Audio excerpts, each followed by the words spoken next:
Nah, kenapa Tionghoa disebut non-PRI? Karena mereka diwakili oleh Partai Tionghoa Indonesia menyatakan,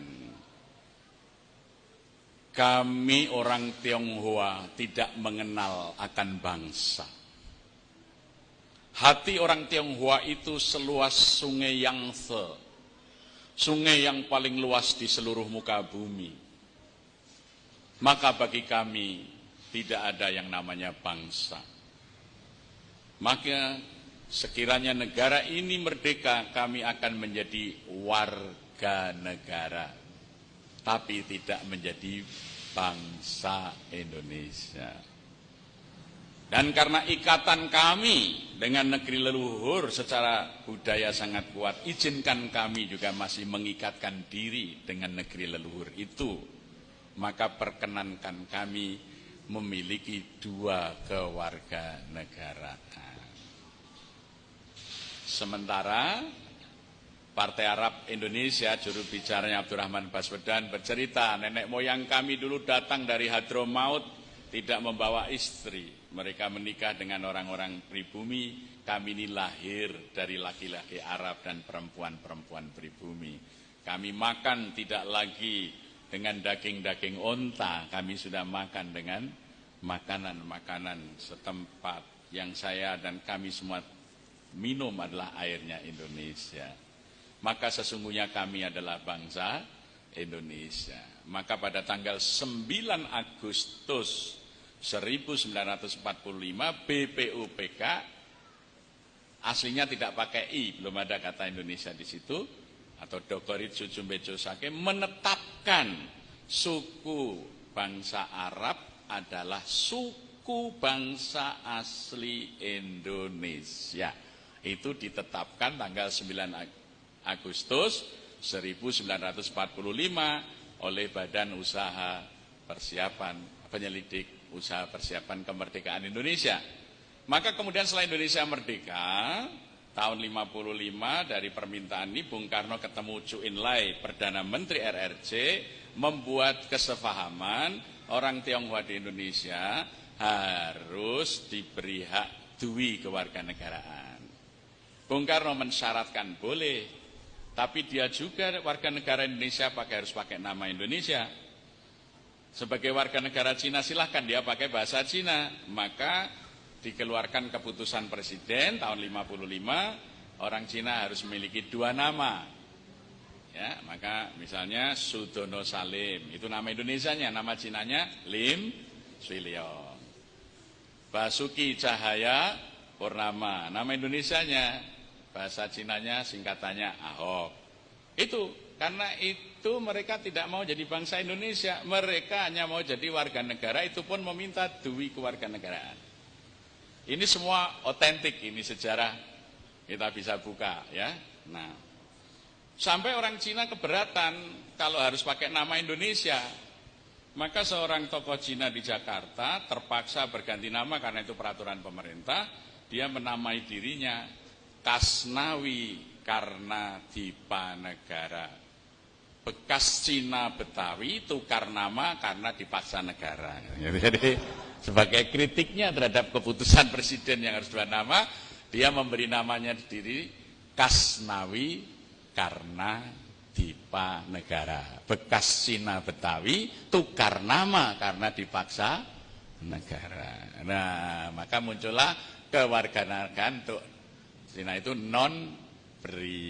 Kalau Arab PRI karena sudah diputuskan tanggal 9 Agustus 45. Jadi kalau orang mengatakan Anies itu juga non-PRI, dia berarti nggak ngerti pembahasan Undang-Undang Dasar. Ya politisi kok goblok begitu, maaf itu ya. Katanya Soekarnois, nggak tahu bahwa Soekarno itu sudah menetapkan non-PRI dan diberi hak dua nama. Iki Soekarnois belajar kok Pak Karno bakul bakso, bukan Bung Karno pendiri negara. Ya.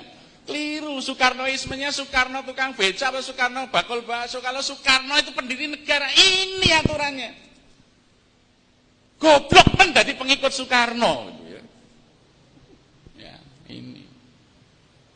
Maka Soekarno dulu mendirikan partai gambarnya banteng ngamuk, banteng ketaton, maka kepalanya miring gitu. itu karena itu diambil dari simbolnya Partai Serikat Islam.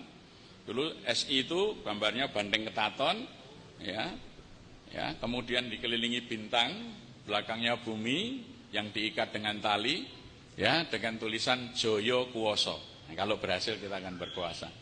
Maka PNI ngambil kepalanya, Masumi ngambil bulan bintangnya, NU ngambil jagat dan talinya.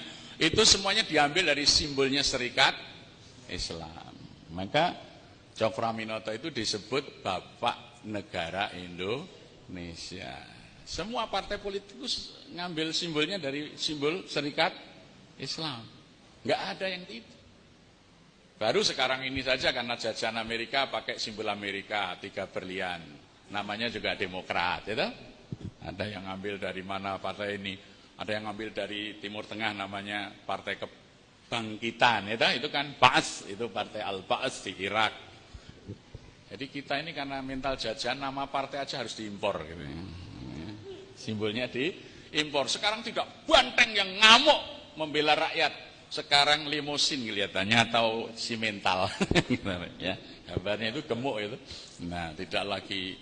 Nah, ini satu contoh saja sejarah itu menjadi darah perjuangan gitu ya. Yang nggak ngerti sejarah akhirnya perjuangan itu artinya kalau pecah terus yang satu jadi perjuangan. Mudah-mudahan di sini nggak ada nanti takmir perjuangan. Masjid perjuangan nggak ada.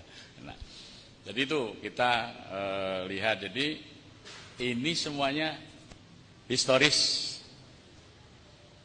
Saya kebetulan oleh gubernur melalui Biro Hukum ditugaskan ketika ada pengacara dari Jalan Taman Siswa ini namanya Handoko menggugat ya, surat instruksi Wakil Kepala Daerah nomor 9 ya, 8A tanggal 5 Mei 1975 yang menentukan apabila terjadi jual beli tanah antara pribumi dengan pembeli non pribumi Tionghoa, maka penjual tanah yang pribumi harus melepas hak-haknya kepada negara dan negara membelikan kepada pribumi Tionghoa, non pribumi Tionghoa ini selain hak milik.